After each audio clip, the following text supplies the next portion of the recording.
नमस्कार बच्चों। आइए आज हम लोग कक्षा 11 यूपी बोर्ड के काव्य में तीसरा पाठ सूरदास जी का है, उसमें भ्रमर गीत के अंश को पढ़ते हैं।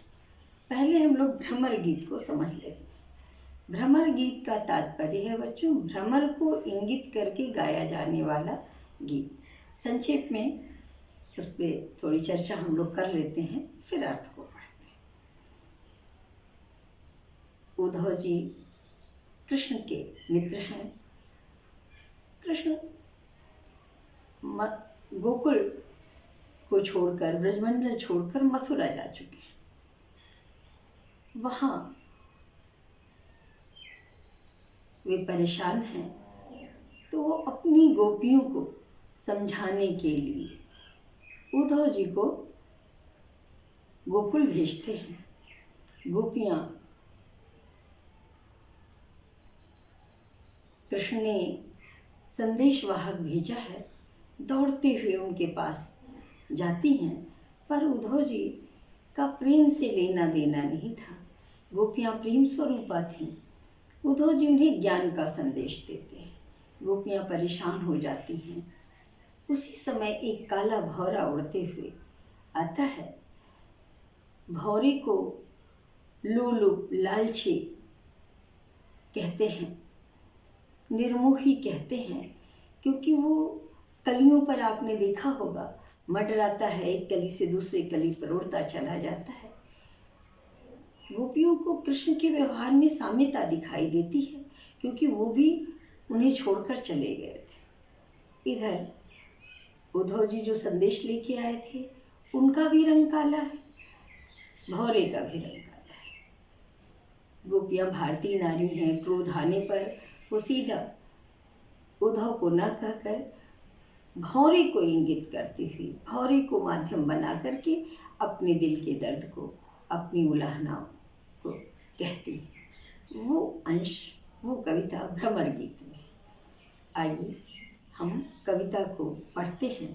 बच्चों, आप अपनी पुस्तक अवश्य खोल लें, तो आपको कविता का अर्थ अच्छी तरह समझ में आएगा। उद्धव मोहि ब्रज बिसरत नाही, हंस सुता की सुंदर कगरी, अरु कुंजन की छाही, वह सुरभि वह बक्ष दोहिनी, खरिक दुहावन जाही, ग्वाल बाल मिल करत कुलाहल, नाचत गहि गहि वाही, यह मथुरा कंचन की नगरी, मनि मुक्ताहल जाही, जब ही सूरत आवती वा सुध की, जिय उमगत तन नाही, अनगन भांति करी बहुलीला, जसुदानंद निवाही, सूरदास प्रभु रहे मौन भय, यह कही कही पछताही। उद्धव मोहि ब्रज बिसरत नाही। यहाँ कृष्ण के दुख का वर्णन है। कृष्ण उद्धव जी से कहते हैं कि हे उद्धव, मुझे ब्रजमंडल भूलता नहीं है। हंस सुता, हंस का अर्थ बेटा सूर्य होता है।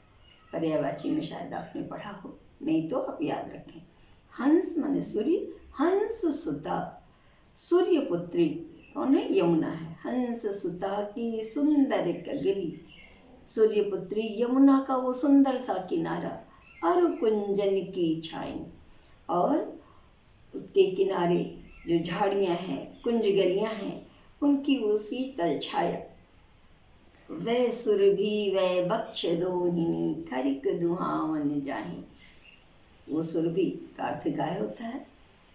उनके बछड़े खरिक दुहावन जाही, गौशाला में जहाँ गाय बांधी जाती थी, वहाँ हम गाय दूहने के लिए जाते थे। वो सारी यादें मेरे हृदय में बसी हुई हैं। यह ग्वाल बाल मिल करत कुलाहल, ग्वाल बाल मित्रों के साथ मिल कर के मैं पूरे ब्रजमंडल में, वृंदावन में गायों को चराने जाते समय कोलाहल करता था। नाचत गही गही बाही, और एक दूसरे का हाथ पकड़ पकड़ करके हम लोग नाचते थे, गाते थे, वो सारी यादें मुझे भूलती नहीं हैं। यह मथुरा कंचन की नगरी, यह मथुरा सोने की नगरी है। मणि मुक्ता हर जाहीं, जहाँ माणिक मोती मोतियाँ हैं, सारी सुंदरता है। लेकिन जब ही सुरति आवती वासुधि, जब ब्रजमंडल की सुरति आती है, याद आती है, तो जिय उमगत, मेरा हृदय व्याकुल हो उठता है वहाँ जाने के लिए। लेकिन कर्म के बंधन में बंधा हुआ, अपनी जिम्मेदारियों में बंधा हुआ, मैं वहाँ जा नहीं पाता हूँ। अनगन भांति करी बहु लीला, मैंने अनेक प्रकार की लीलाएं की, जसुदा आनंद निभाई, लेकिन बाबा आनंद, माँ यशोदा ने बड़े ही प्यार से निर्वाह किया। मेरी सारी लीलाओं को मेरे नटखट था, मैं परेशान करता था, लेकिन बाबा आनंद, माँ यशोदा का वो प्यार मुझे भूलता नहीं। सूरदास प्रभु रहे मौन है, यह कही कही पछताएं। प्रभु कृष्ण गोकुल को याद करते करते, गोकुल की यादों को, बाल बाल सखा मित्र बाबा आनंद, माँ यशोदा को याद करते करते मौन हो जाते हैं। दुख की अधिकता के कारण बोल नहीं पाते हैं और पश्चात यह कही कही पछताएं। ब्रजमंडल छोड़ करके आने पर पश्चाताप करते हैं, पश्चाताप की अधिकता से बिल्कुल मौन हो जाते हैं, उनकी वाणी उनकी भावनाओं को व्यक्त नहीं कर पाती। बच्चों, अर्थ पूरा हुआ। एक बार आप इसके काव्य सौंदर्य को देखें। काव्य सौंदर्य लिखना होता है तो कृष्ण के प्रेम का, उनकी मथुरा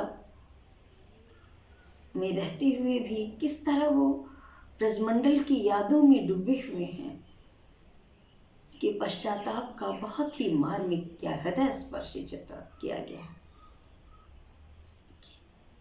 ब्रज भाषा है, इसको आप गा सकते हैं, गाया जाता है, सुना होगा आपने। तो गेय पद है, ब्रज भाषा है, गेय पद है, माधुर्य है इसमें, और विरह वेदना का वर्णन, क्योंकि विरह का है, दुख का वर्णन है, वियोग की अवस्था का वर्णन है, वियोग श्रृंगार लिख सकते हैं। आगे बेटा आप इसमें अलंकार, मैं बार बार कहती हूँ कि अपने से आप देखें, कहाँ अनुप्रास अलंकार अंत में बाहीं जाहीं छाहीं, अंत्यानुप्रास तो होगा ही, इससे आप अनुप्रास अलंकार लिखें। बाकी अलंकार बच्चों आप अपने से ढूंढें, क्योंकि मैं अगर बताऊंगी तो आपको याद करना होगा।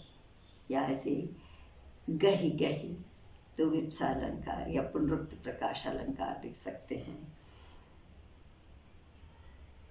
ये है कि प्रभु रही मौन भय, यह कही कही पछताहीं, ये पक्ति दीजिए और पक्ति दे करके लिखिए कि दुख की अधिकता के कारण वाणी साथ नहीं देती है, मौन हो गए, पछताहीं, इसमें उनके वियोग की अवस्था का मार्मिक चित्रण किया गया है। इस तरह लिख करके आप काव्य सौंदर्य को पूरा करें तो आपको नंबर अवश्य मिलेंगे। बच्चों, वीडियो चला करके बार बार अर्थ को समझें। अगर कहीं कोई परेशानी हो तो मुझे टिप्पणी में अवश्य बताएं। मुझे सुनने के लिए धन्यवाद।